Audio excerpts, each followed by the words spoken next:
Helicobacter pylori es una bacteria que vive en nuestro estómago e intestino. Es responsable de la infección bacteriana crónica en seres humanos. El Helicobacter pylori ha sido reconocido en todas las poblaciones del mundo y en individuos de todas las edades. Estimaciones conservadoras sugieren que más del 50% de la población mundial posee el estómago colonizado por dicha bacteria.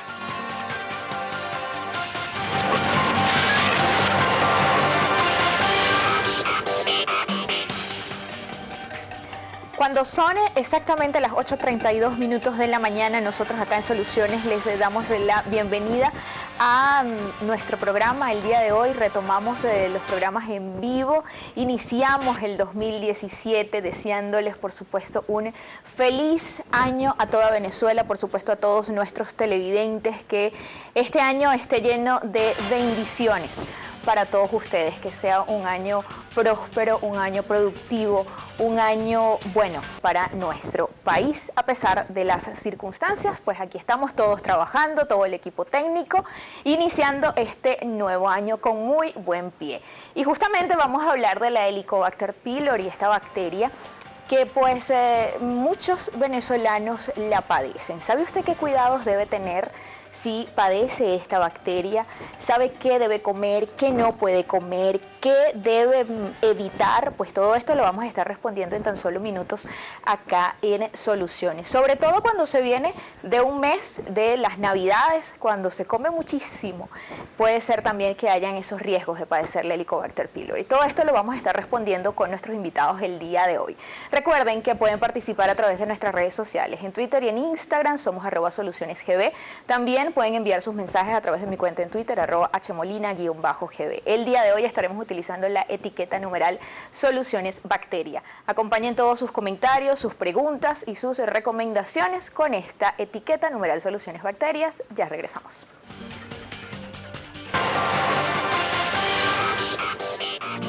Los principales síntomas de la bacteria Helicobacter pylori son dolor o incomodidad en la parte superior del abdomen, sensación de hinchazón del estómago, saciedad rápida del hambre, generalmente después de comer tan solo una pequeña cantidad de alimento. En el caso de úlceras, las siguientes señales y síntomas también son comunes: náuseas o vómitos, heces oscuras, anemia.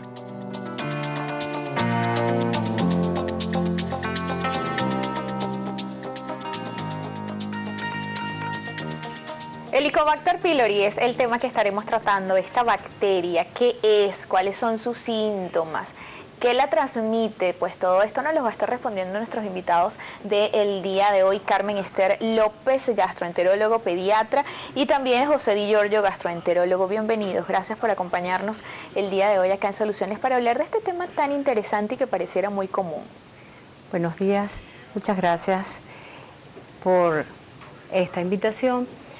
El Helicobacter pylori es una bacteria que es especial en el sentido de que tiene unos flagelos que la hacen móvil y además produce un microambiente que para ella poder sobrevivir, y este microambiente va haciendo, bueno, trayendo consecuencias, haciendo su daño a la mucosa del estómago. ¿Qué es esa mucosa del estómago que afecta a esta bacteria? Bueno, la mucosa del estómago la tenemos todos. La mucosa del estómago es la capa más superficial de la pared gástrica interna, ¿no? Como decía la doctora, bueno, primero, muchas gracias por la invitación, feliz año. Ella crea como decía muy bien la doctora, pues un microambiente, y ese microambiente hace que se produzcan una serie de cambios en el funcionamiento normal, en la secreción de ácido del estómago, que provoca una serie de daños a esa misma mucosa, y que a su vez ese daño es el que produce los síntomas en muchas ocasiones. Los síntomas o las consecuencias, porque tenemos también que saber que hay pacientes que están infectados por Helicobacter pylori y que no son muy sintomáticos, pero que luego muestran algunas consecuencias que son las que dan la sintomatología. Pues el Helicobacter produce síntomas intestinales, pero también se ha visto últimamente que producen otro tipo de enfermedades o afecciones extraintestinales. ¿Qué transmite esta bacteria? No hay algo como comprobado que sea el agua, la alimentación, pero sí, por ejemplo, el contacto intrafamiliar es una de las cosas importantes que hay que tomar en cuenta, sobre todo con los pacientes pediátricos. Okay. Siempre en los pacientes pediátricos se busca el contacto adulto. O sea, yo por lo menos a mis pacientes les digo, hay alguien de la casa que tenga dolor, que tenga no sé qué, bueno, ¿por qué no se hacen ver o se hacen alguna prueba? ¿Por qué puede transmitirse? O sea, ¿por qué es por ese contacto intrafamiliar, como dice la doctora Carmen? La vía de contagio del Helicobacter pylori siempre es a través de la boca, normalmente a través de la boca. Puede ser fecal-oral, puede ser oral-oral, incluso lo que llaman, por ahí estuvo saliendo en una temporada hace un par de años los besos mortales, que se transmitía el Helicobacter pylori. Esto no tiene ningún sentido, ¿no? Pero es porque se descubrió que había la transmisión oral-oral del Helicobacter pylori, se comprobó la transmisión. O sea, por saliva puede Sí, transmitirse. Normalmente nos infectamos el Helicobacter pylori en las primeras 2 décadas de la vida. De hecho, en la primera década y media, entre los 0 y los 15 años. Sobre todo en nuestro país. Exactamente. Y después es cuando empezamos a ver, una vez que se ha generado ese microambiente que se forma en el estómago, y poco a poco se van dando los cambios y se van dando el daño en la mucosa gástrica, es cuando empiezan a aparecer los síntomas, y por eso los síntomas comienzan a aparecer un poco más entrado la segunda o tercera década. Cuando hablamos que... No necesariamente. Lo que pasa es que él ve adultos. Los Exacto, síntomas eso lo vamos a diferenciar muy bien, en la diferencia entre los, Regañaron. de los adultos y en los más pequeños. ¿Qué pasa en el caso de los más pequeños? No, doctora? tienen síntomas igual. O sea, los pacientes pediátricos tienen síntomas igual, dolor, saciedad temprana, náusea y largo periodo de tiempo con dolor. O sea, ¿cuánto tiempo tiene el dolor? Meses, años. Y son pacientes escolares y adolescentes. O sea, ¿Es un dolor cómo? Cuando hablamos de un un dolor. dolor puede ser antes o después de comer. El ayuno suele, o sea, se levantan en la mañana que tienen un ayuno un poco más prolongado y tienen dolor. A algunos les da dolor después de comer con náuseas, pero siempre está generalmente relacionado o con ayuno o después de comer. ¿En los adultos pasa igual? Sí, en los adultos los ayunos prolongados suelen producir dolor. Normalmente, bueno, o en muchas ocasiones la ingesta de pequeñas porciones de comida mejora esa sensación de dolor o sensación de disconfort en la parte superior del abdomen, y en otro tipo de pacientes, pues lo que produce, o en otros pacientes lo que producen es sensación de saciedad precoz, sensación de mala digestión, lo que llamamos nosotros el síndrome dispéptico, ¿no? Esa sensación de que hemos digerido mal la comida, de que estamos llenos, de que tenemos sensación de Aunque hemos comido poco, aunque hayamos comido poco. Me llamaba la atención, José, usted hablaba de esa primera etapa en la que se infecta una persona, que podría ser entre 6 a 15 años. No, los pacientes normalmente se infectan antes de los 15 años, sobre todo en nuestro país. Y como decía la doctora, pueden empezar a presentar síntomas desde muy pequeñitos. Y los síntomas se van agravando con el paso del tiempo hasta que llega un momento de que si empezaron muy temprano van al gastroenterólogo pediátrico, o si empezaron un poco más tarde, en ocasiones porque se infectaron un poco más tarde, o en otras porque han aguantado más tiempo, claro, pues acuden al gastroenterólogo de adultos.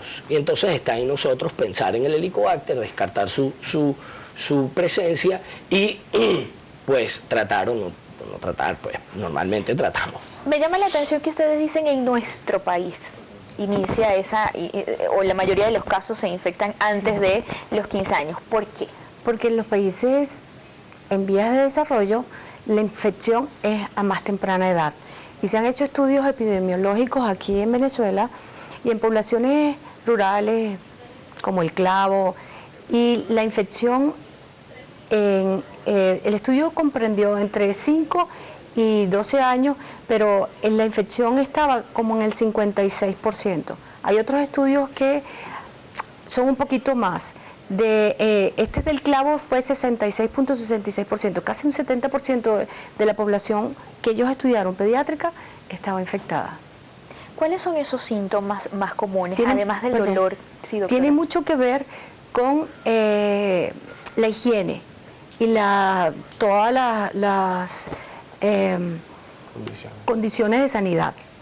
Tiene mucho que ver con eso. ¿Cuáles son esos síntomas más comunes, más allá de ese dolor que describía la doctora Carmen, que pueden ser fáciles de reconocer?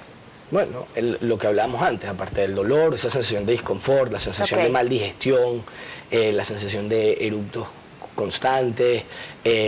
Hay quien piensa que el reflujo está asociado a la sensación de pirosis o de acidez, está asociada con la infección del Helicobacter pylori, y esto no siempre es cierto. La verdad es que se han hecho estudios en los cuales pacientes que tenían reflujo se estudiaron para el Helicobacter pylori y no había una diferencia en aquellos pacientes que tenían reflujo y que no tenían reflujo. O sea, se puede presentar reflujo tanto teniendo el Helicobacter como no teniéndolo. No es un factor de riesgo para tener reflujo la presencia o no del Helicobacter. Entonces eso hay que dejarlo bien claro, ¿no? Lo otro es, como te decía, pues esa sensación de no sentirse bien en el estómago, sensación de saciedad precoz y sensación de que como que te sientes lleno continuamente. ¿Sí? ¿En los más pequeños pasa igual? Exactamente igual. Solo que es más difícil de reconocerlos a lo mejor en los niños. No, bueno, los que hablan se quejan. Los que no hablan, ahí es más difícil, pero pues incluso como caso anecdótico y raro, en la clínica donde trabaja el doctor, hubo un recién nacido que tuvo una hemorragia digestiva superior y a ese recién nacido se le hizo una endoscopia y la biopsia dio un Helicobacter. Eso es algo muy raro, pero incluso ocurrió. ¿Cómo puede ser? ¿Cómo puede ser ese caso? ¿Puede ser transmisión? No se sabe durante el embarazo. O sea, fue un recién nacido. Realmente eso no estaba ni comprobado ni...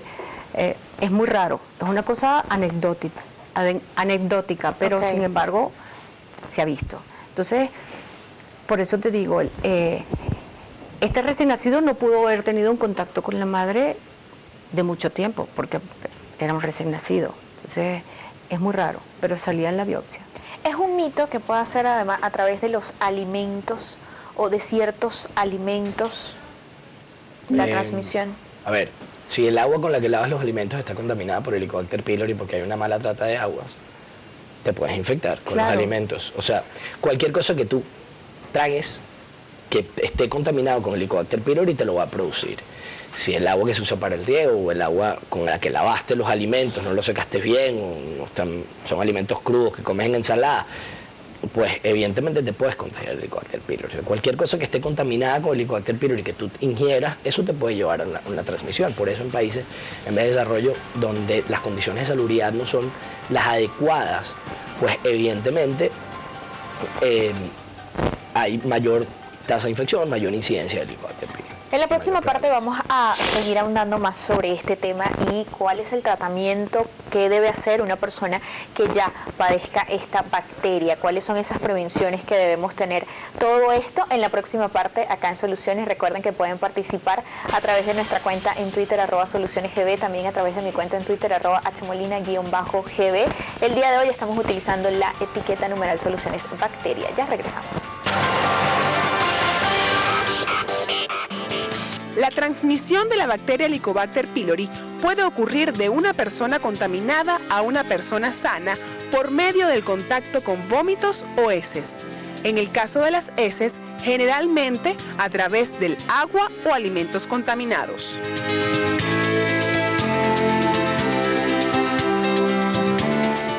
Estamos conversando sobre la bacteria Helicobacter pylori con los doctores Carmen Esther López, gastroenterólogo pediatra, y José Di Giorgio, gastroenterólogo. Justamente en el micro que estamos viendo antes de iniciar este segmento, se hablaba de transmisión por heces. ¿Cómo puede ser esa transmisión? Ya hablábamos de la transmisión a través de la saliva, a través de un beso, pero a través de las heces, ¿cómo puede ser? Por contaminación, porque puede ser los alimentos contaminados, cultivos, personas que vayan al baño, no se laven las manos y luego preparan alimentos. Igual que es una contaminación fecal oral, como ocurre con muchas de las bacterias y parásitos que tenemos por mala salubridad. Hablábamos durante el corte de una prevalecencia, ustedes me comentaban, de 80% en el país. En adultos. Alrededor del 80% en adultos. ¿Qué pasa? ¿Esos 80% saben que que tienen esta bacteria en su organismo o no? Hay un porcentaje importante de pacientes que están contaminados con Helicobacter pylori, que están infectados por Helicobacter pylori, que no tienen síntomas. No tienen síntomas, no tienen una afectación extraintestinal por Helicobacter, no tienen nada que nos lleve a pensar nosotros que puedan tener un Helicobacter o que ese Helicobacter le está generando problemas. Eso depende de la predisposición genética, del estilo de vida de los pacientes, de la virulencia de la cepa que pueda infectar al paciente, etc. Entonces, claro, si el paciente no tiene síntomas, la pregunta es: ¿ese paciente está enfermo? No, ese paciente está infectado. ¿Ese paciente es un portador? Sí, es un portador. Pero en este momento no hay una recomendación formal, ni hay una indicación formal de tratar a todos aquellos pacientes que tienen Helicobacter pylori, solo aquellos en los que el Helicobacter causa algo en ellos, síntomas, anemia o una cosa que se llama púrpura trombocitopénica idiopática. Virulencia de la bacteria, ¿qué significa esto? Es la capacidad que tiene la bacteria de hacer daño.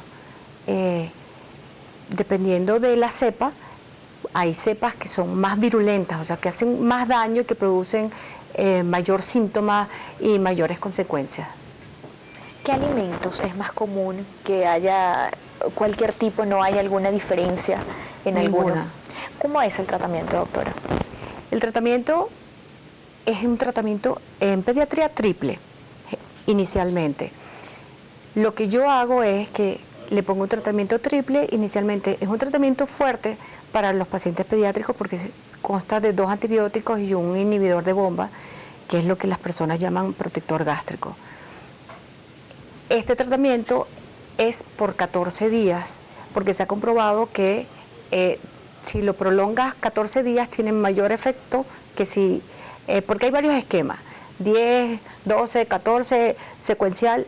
A mí me ha resultado el triple, y si este paciente recidiva o en algunos casos se reinfecta o la bacteria puede ser resistente, hay el tratamiento cuádruple, que son tratamientos pero por 2 semanas, de todo en conjunto, todos los medicamentos de una vez. Y en el caso de los niños, usted decía pues que tenía que revisar el entorno familiar. Generalmente ¿También son sometidos a alguna prueba diagnóstico? Yo los mando al gastroenterólogo de adultos. ¿A los papás? A los papás, incluso a los hermanos, si son hermanos grandes. Claro. Generalmente hay un contacto adulto, generalmente. Con el caso de los adultos, doctor, ¿cómo es el tratamiento? Bueno, los adultos, hay varias, como decía la doctora, hay varios esquemas. Hay quien usa terapia triple con claritromicina, que tiene una tasa de erradicación un poco baja para lo que nos gusta, porque si tú erradicas 6 de cada 10 pacientes que tratas, o con un tratamiento, si yo le digo a usted que usted tiene una enfermedad y tiene 60% de curarse, el número no es tan bueno, pero si utilizamos otro tipo de terapias triples, por ejemplo, terapia triple con levofloxacina, en adultos, estoy hablando, que tiene una tasa de erradicación ya del 90, 90 y pico por ciento, 90 y poco por ciento, pues vamos mejorando los números. Y además la claritromicina se tolera un poco peor que la levofloxacina, etcétera, etcétera.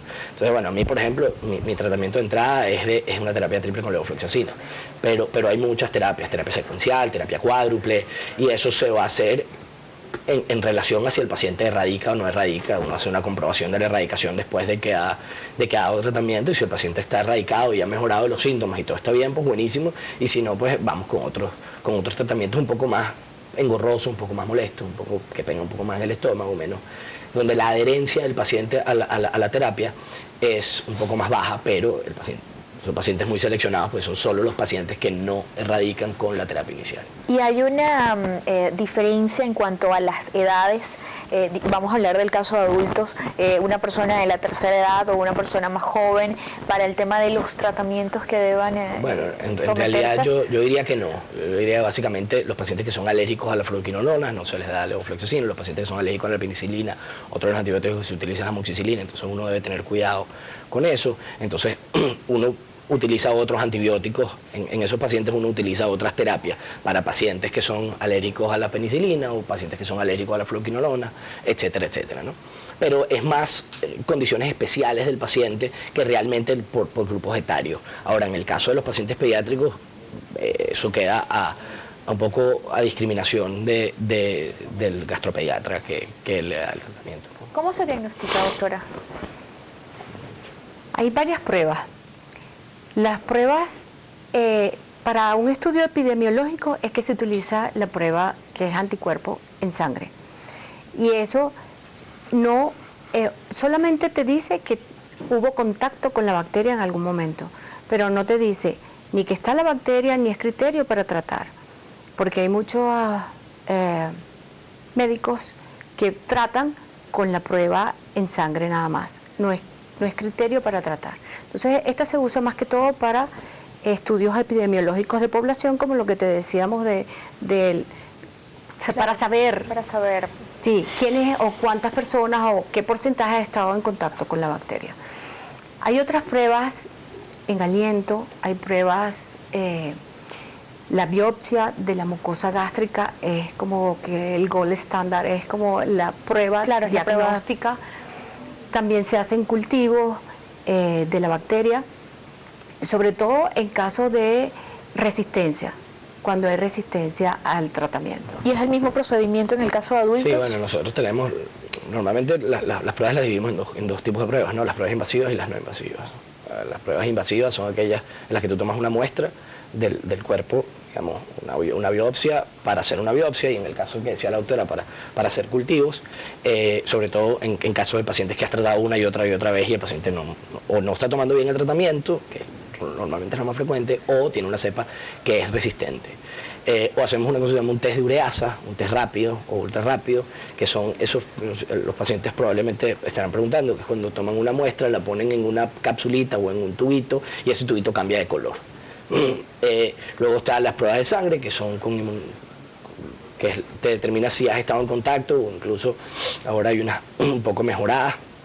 Luego están los antígenos y bueno, el test del aliento, que es una prueba no invasiva, en donde el paciente toma una sustancia que tiene urea marcada radioactivamente, pero que es inocuo para el paciente, y luego sopla, es lo que llama el test del aliento, luego sopla, llena un globito, y ese globito se analiza la composición del aire en ese globito, y eso nos dice si el paciente tiene o no tiene la infección por ¿Se puede curar? Sí. ¿Se puede erradicar totalmente? Sí, totalmente. Por supuesto. Sí, sí. Y no vuelve o una persona a la que se curó de la bacteria puede volver a recaer en un tiempo, se puede pasar. Se puede reinfectar. El paciente se puede reinfectar, el paciente puede mejorar mucho de los síntomas y luego vuelve a tener los síntomas, porque a veces hemos disminuido la población bacteriana y la mucosa del estómago.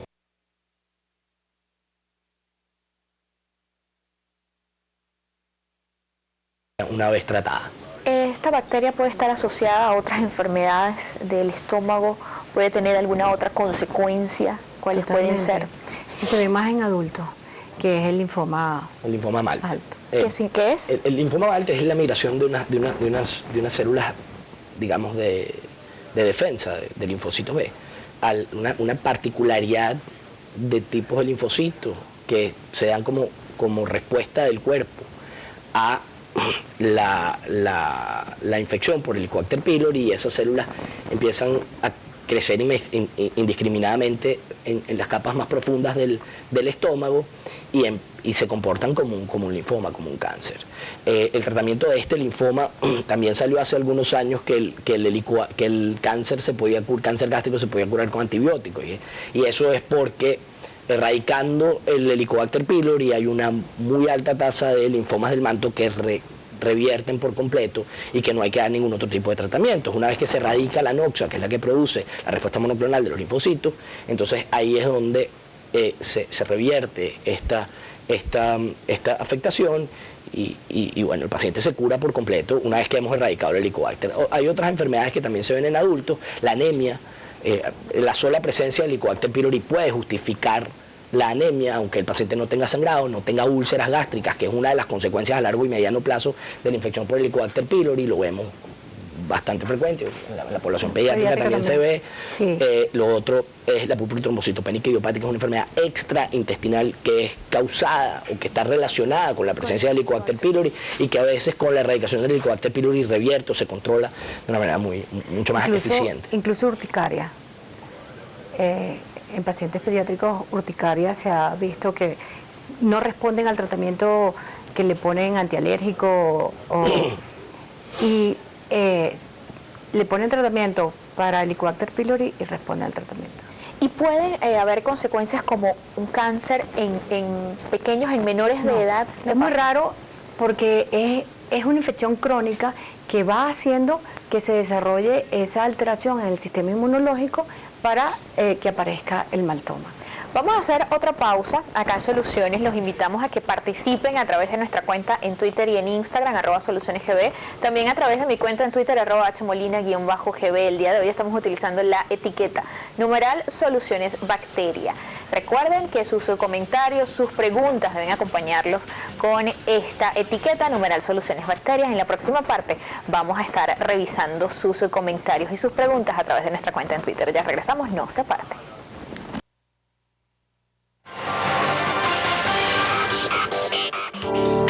Las principales enfermedades que puede causar la bacteria Helicobacter pylori son gastritis, duodenitis, úlcera de intestino, úlcera de estómago, cáncer de estómago, linfoma de estómago.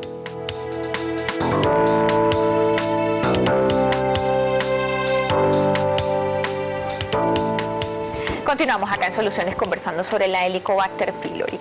¿Es un mito que esté relacionado con el estrés o la ansiedad, con alguna patología psicológica? No, la gastritis está relacionada con el estrés porque hay varios factores que te pueden afectar el estómago y entre ellos está el estrés. Pero la bacteria o la infección por Helicobacter pylori no está relacionada con el estrés, está relacionada con la contaminación. Si tú tienes la infección por Helicobacter pylori y estás infectado por Helicobacter pylori y tienes síntomas y tienes estrés, en el estrés hay una situación de aumento de la percepción de todo lo que tenemos alrededor. Cuando a ti te asustan, es una situación estresante para el cuerpo, aumenta tu percepción de todo.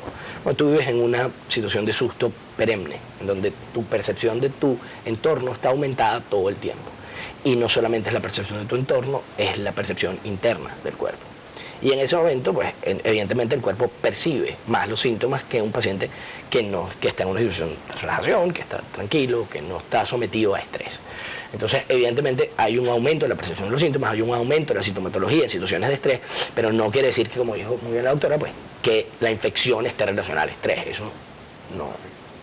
¿Qué pasa si una persona que ya viene sufriendo alguna enfermedad del estómago, gastritis, úlcera o algún otro tipo de enfermedad estomacal y además es contagiado, es afectado por la bacteria Helicobacter pylori? ¿Cómo es el diagnóstico de esta persona? ¿Cómo debe ser o la calidad de vida de esa persona? Claro, la pregunta es ¿qué fue primero, el huevo o la gallina? Tú no sabes si esa persona tiene los síntomas porque tiene una infección por Helicobacter pylori o ya tenía esos síntomas y se infectó después. O sea, tienes que tratar el Helicobacter pylori y esperar a ver cómo responde al tratamiento. ¿Cuánto tiempo puede tener presencia el Helicobacter pylori en el organismo y sin tener ningún síntoma? Años. La vida entera. Hay pacientes que se mueren infectados por Helicobacter pylori y nunca en su vida tuvieron síntomas. Eso depende, como dijimos antes, de la predisposición genética, del estilo de vida del paciente, de la virulencia de la cepa que lo afecta o que lo infecta. Es muy variable. ¿La consecuencia más grave o más difícil es que se desarrolle un cáncer? El linfoma ese. El linfoma. Es la consecuencia, digamos, más bueno, es una etapa... Sí, pero una úlcera también puede tener una consecuencia importante. Exactamente. Hay pacientes que generan úlceras crónicas por el proceso inflamatorio que se da dentro de la mucosa y esa úlcera pues puede generar o podría eventualmente quizás generar un cáncer, pero eso tendríamos que hablarlo un poco más... Claro, es un tema bastante extenso y además de muchísimo interés para los venezolanos porque pues ya somos tendencia con la etiqueta numeral Soluciones Bacteria y eso que aún no hemos iniciado a revisar lo que han sido sus comentarios y sus preguntas a través de nuestras redes sociales en Twitter. Recuerden que somos @SolucionesGB y también pueden hacerlo a través de mi cuenta en Twitter @hmolina_gb. Vamos a revisar desde ya todos sus comentarios y todas sus preguntas que vamos a estar haciéndoselas a los doctores.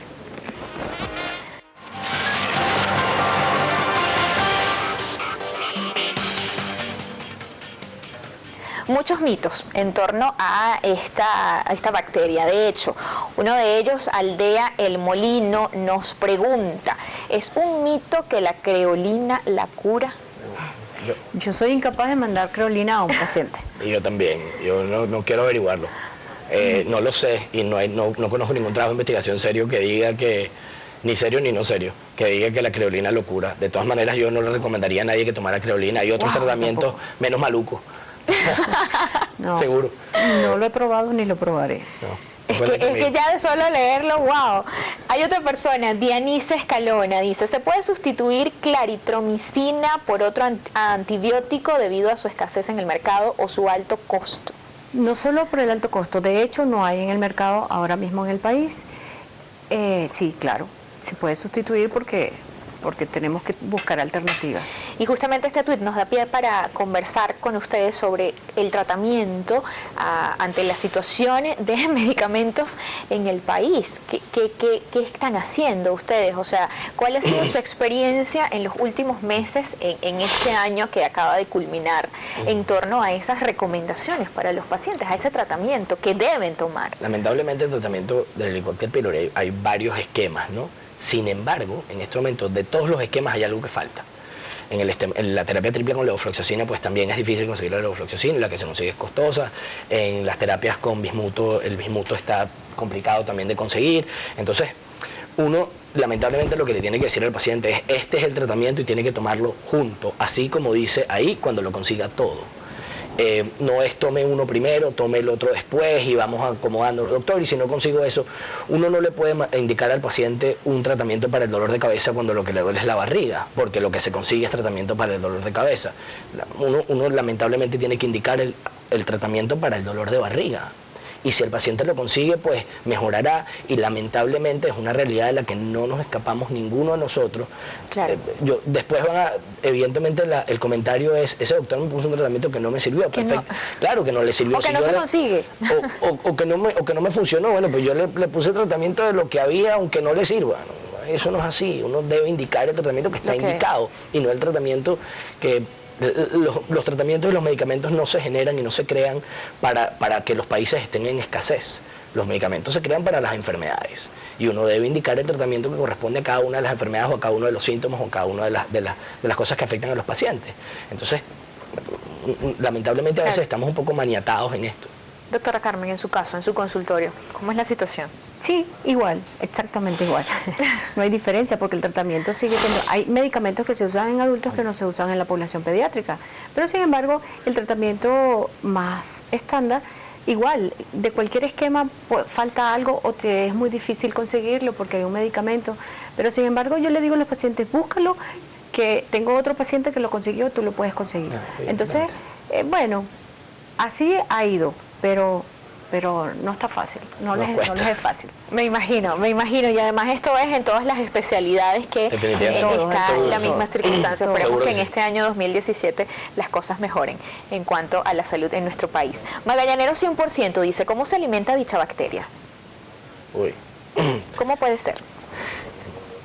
Esa bacteria genera un microambiente en la mucosa gastrointestinal que permite que viva. Se alimenta de lo que nosotros comemos, de colocarse en las criptas de la mucosa de nuestro estómago, y ahí se mete y se alimenta un poco de entrar en el espacio entre las células, de lo mismo que se alimentan nuestras células básicamente.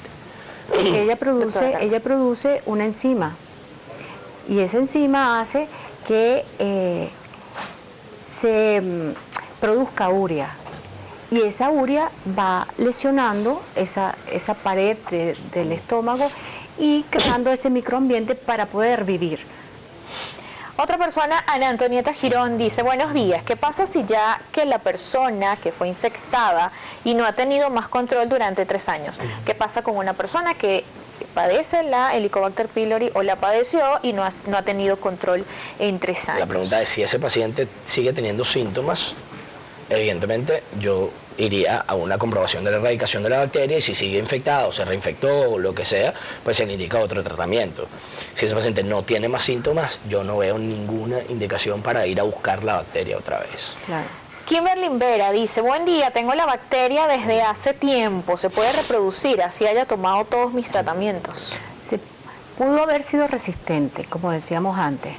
Y si es resistente y ya ha tomado todo su tratamiento, aquí lo indicado es hacer una nueva biopsia, o sea, la endoscopia, la biopsia y el cultivo para ver a qué es sensible esa bacteria. Aichiskel, creo que es así que se pronuncia, dice, el limón o un remedio casero sería conveniente para o empeoraría.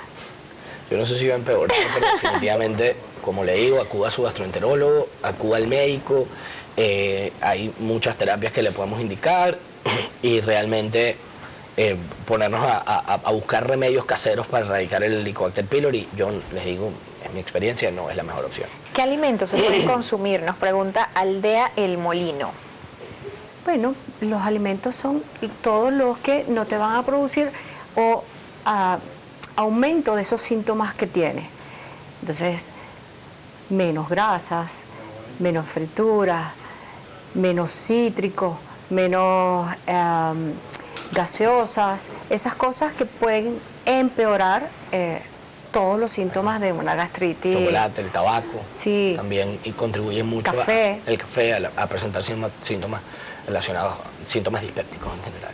Otra persona, Wilmer Pérez, dice, mi hija padece de Helicobacter pylori actual, se trata con triple tratamiento, nombra 3 medicamentos, esto será muy fuerte para una niña de 11 años, habla de Levo, Metro y Amox, ustedes deben conocer. Pero es que le están poniendo 3 antibióticos, generalmente son 2 antibióticos y ese inhibidor de bomba que habíamos dicho que es lo que se conoce como, o que la gente lo llama como protector gástrico. El protector.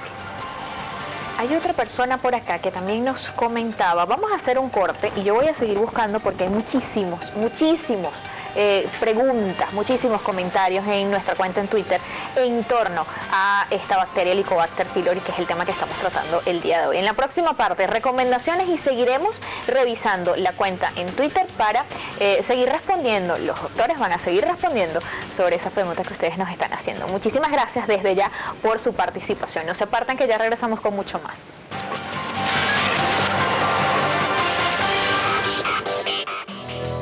El agua contaminada suele ser una fuente de bacterias. El Helicobacter pylori logra permanecer viable en el agua por varios días.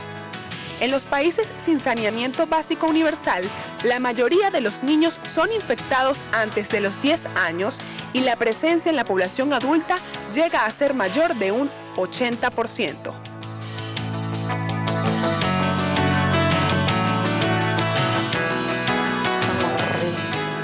Continuamos acá en Soluciones conversando con los doctores Carmen Esther López, gastroenterólogo pediatra, y José Di Giorgio, gastroenterólogo, en torno a la Helicobacter pylori. Muchísimos mensajes, como decíamos en el último bloque, sobre este tema. Vamos a revisar de inmediato otros comentarios a través de nuestra cuenta en Twitter.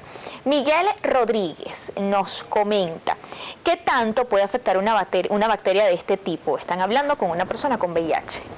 Bueno, eso es una pregunta un poquito más para un infectólogo, ¿no? Sin embargo, habría que ver cuál es la carga viral de ese paciente, si está recibiendo su tratamiento antirretroviral. La mayoría de los pacientes con VIH que no están recibiendo el tratamiento adecuadamente o que no están respondiendo bien a su tratamiento, pues tienen una disminución en la respuesta inmunológica y la probabilidad de erradicación es menor. Igual que la progresión de las bacterias, ¿no? En líneas generales. Pero de todas maneras, yo creo que esa es una pregunta un poco más claro. Revisar y hacer. José Ramón dice, ¿cómo se adhiere la bacteria a la mucosa gástrica y por qué la acidez estomacal no la afecta? Por el microambiente que produce. Claro, la urea es básica, la urea es alcalina. Y ese microambiente alcalino que ella produce hace que la bacteria no lo mate. Sí, ella produce ese ambiente para que el ácido del estómago no la afecte. Vamos a revisar ahora los comentarios a través de nuestra cuenta en Instagram, que también es @solucionesgb.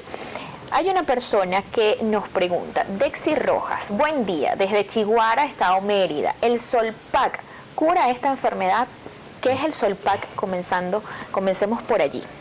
El Solpac es un laboratorio tomó el tratamiento o los medicamentos para tratamiento y lo unió y es lo que se llaman Solpac. El problema con el Solpac es que es un tratamiento, una terapia triple con claritromicina por una semana. Una semana. Entonces la tasa de erradicación de esa terapia en nuestro país es baja. Es baja, también porque es corta y es porque está...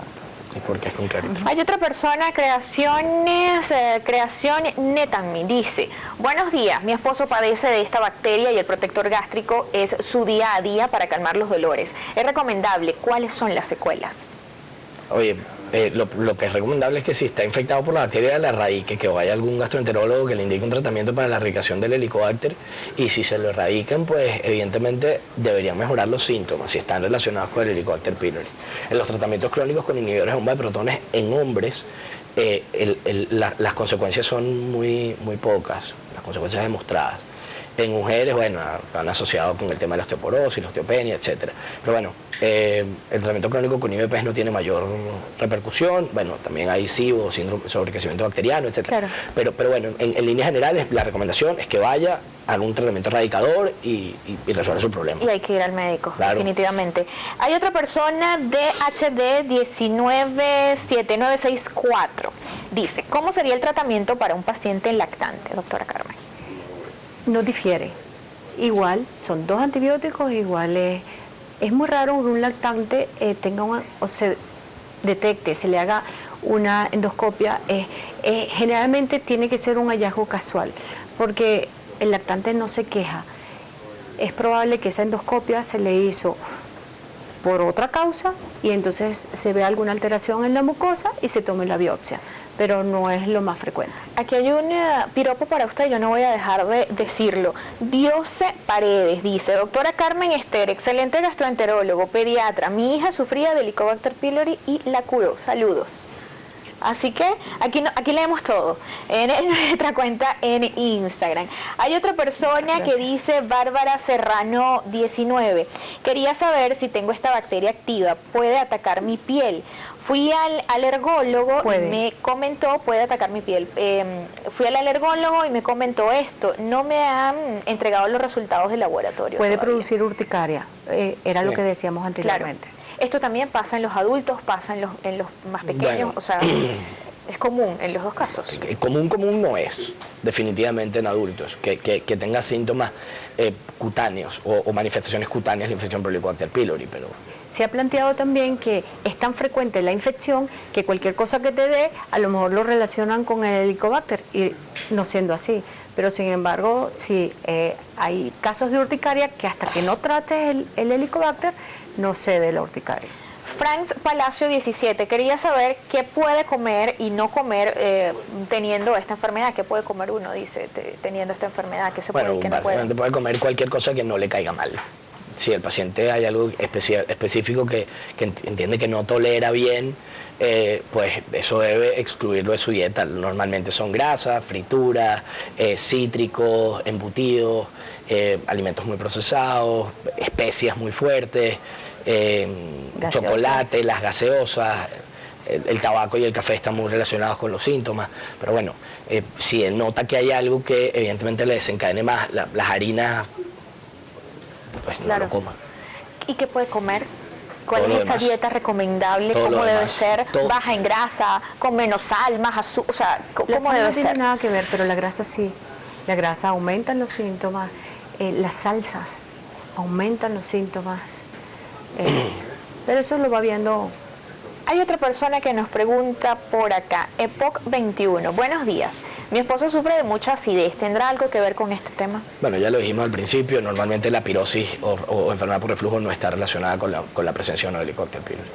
Hay otra persona, Liznac. Buenos días. Mi mamá está infectada por la bacteria y su gastro le indicó claritromicina con amoxicilina por 10 días. Es necesario realizar otra endoscopia, ya que con el tratamiento no presentó más síntomas desde varinas, nos preguntan esto. ¿No? Si el paciente no tiene más síntomas, si el paciente está bien y todo lo demás, pues en este momento lamentablemente no contamos con test de aliento en el país, que es la mejor forma para comprobar la erradicación. Así que yo creo que si el paciente no tiene síntomas en este momento, no tenía ninguna lesión gástrica en las previas, pues yo no iría a hacer otra endoscopia. Hay otra persona, Adrira Ramírez, dice, en mujeres embarazadas puede repetir. Hace 3 años pude combatirla, pero en el embarazo me he sentido muy mal, con pesadez y gases. Pueden ser síntomas propios por estar embarazada, pero ahora el tratamiento ahora mismo durante el embarazo, yo diría que se aguante hasta después. Evidentemente. Dice que se aguanta hasta después por el tipo de tratamiento que debe tomar. Por el tipo de tratamiento. ¿Qué pasa con ese bebé? ¿Puede nacer infectado como el caso de este? que aún... Yo no dije que ese bebé nació infectado. Claro. Dije que fue un hallazgo, que es algo anecdótico y que no es lo más frecuente. Muy, muy raro. O sea, si No es si nosotros dijéramos que todos los hijos de mamás que están infectadas van a tener Helicobacter pylori, estaríamos hablando de que cerca del 80% de los niños que nacen en este país tendrían Helicobacter pylori, y eso no es cierto. Claro. Entonces, eso es un caso raro, anecdótico y sumamente particular. Entonces, las fluoroquinolonas y el metronidazol, que son dos antibióticos que se pueden utilizar en el tratamiento del Helicobacter pylori, pueden afectar al producto, al feto, al bebé.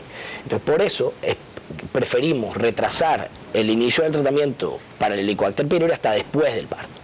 Pero esa es la razón por la cual decir que va a haber algún problema con el bebé porque la mamá está infectada por el Helicobacter pylori. No. Y lo otro es, como bien decía la doctora, saber que esos síntomas no están relacionados con el embarazo realmente, sobre todo si la paciente está en el primer trimestre. Si la persona que tiene el Helicobacter pylori es una mujer que está en el proceso de amamantar o está amamantando, ¿hay un riesgo en ese niño lactante? Riesgo, pero acuérdate de la intimidad que tiene una mamá con su bebé lactando. Es una relación íntima muy cercana. Puede ser que ese paciente se infecte, pero no tiene por qué dar manifestaciones. ¿Produce diarrea o es un síntoma recurrente en las personas con Helicobacter pylori? Esto nos lo pregunta Marcos Rojas. No. Ok. ¿Qué recomendaciones rapidito nos tenemos que ir para esas personas que en este momento están padeciendo Helicobacter pylori en nuestro país? Bueno, yo lo primero que quiero decirle a la gente es que padecer de Helicobacter pylori, estar infectado con Helicobacter pylori no es una enfermedad. Tener Helicobacter pylori es una infección. Si usted tiene síntomas producto de la infección por Helicobacter pylori, usted tiene una enfermedad y eso lo convierte a usted en un enfermo. Si usted va al médico, que es lo que debe hacer y es mi recomendación, se convierte en paciente. Entonces nosotros podemos actuar en consecuencia y resolver su problema. Y creo que es básicamente lo mismo que podríamos hacer. Vaya al médico, si usted se siente mal, no se ponga a tomar Creolina, limón. O limón o estas cosas, sino vaya al médico y vamos a intentar resolver su problema. Doctora Carmen. Básicamente para prevenir es saneamiento ambiental. Hervir el agua, lavar los alimentos, tener ciertas condiciones higiénicas para poder prevenir. Lavarse las manos después de ir al baño, muy importante. Antes de comer. Muchísimas gracias, Carmen Esther López, gastroenterólogo pediatra, y también José Di Giorgio, gastroenterólogo. Gracias por habernos acompañado el día de hoy, por habernos dado esas recomendaciones tan interesantes y pues ayudarnos a entender un poco de qué se trata este tema y esta bacteria Helicobacter pylori. Ustedes en casa, pues, esperemos que los hayamos ayudado el día de hoy con estas recomendaciones. Recuerden ir al médico, eso es importante. Hay que ir al médico cuando nos sentimos mal, cuando tenemos algún síntoma pues que no es común en nuestro organismo. Muchísimas gracias siempre por habernos acompañado, por acompañarnos todos los días acá en Soluciones y participar a través de nuestras redes sociales. El día de mañana con otro tema interesante. Que tengan un feliz día. Gracias. Gracias. Que te mejores. No se vaya a